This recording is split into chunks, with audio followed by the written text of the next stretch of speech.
हम गुंजन चौधरी मैथिली गुंजन चैनल पर एकटा भगवान के भजन प्रस्तुत करऽ जाइ छी।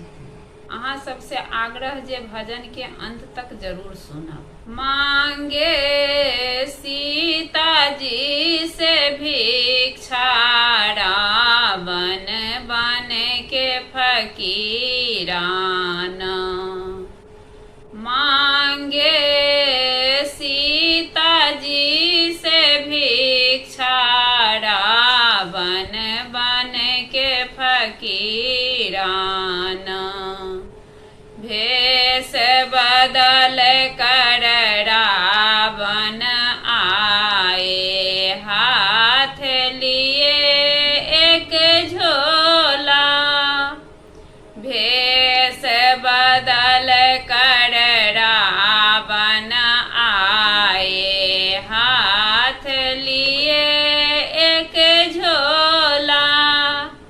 भिक्षा दिया जानकी माता। भिक्षा दिया जानकी माता।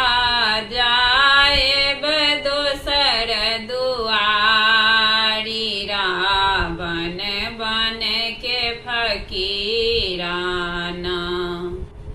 भिक्षा दिया जानकी माता। जाएब दोसर दुआरी, रावण बन के फकीरान। एतबा वचन जब सुनलनि माता। एतबा वचन जब सुनलनि माता। सोना थारी लेलनि उठाए।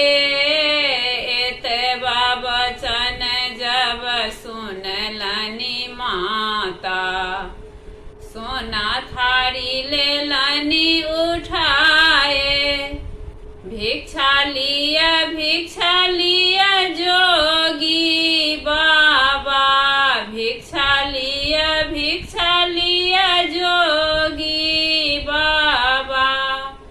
देखू दोसर दुआरी, रावण बन के फकीरान।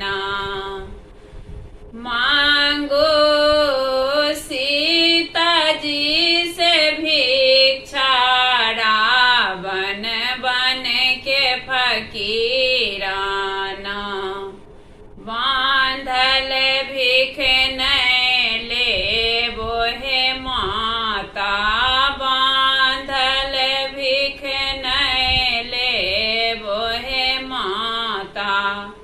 रेखा से पाँव बाहर करो। बाएं चरण सीता रेखा से बाहर भेली। बाएं चरण सीता रेखा से बाहर भेली। कर धय रावण रथ चढ़ी, रावण बन के फकीराना।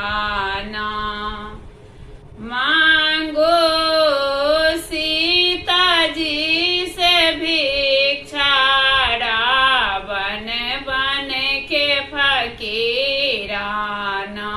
बड़ा अन्याय तोहे कैला हो रावण, आज सीता बेटी हरण हुई। बड़ा अन्याय तोहे कैला हो रावण, आज सीता बेटी हरण हुई। जौं सीता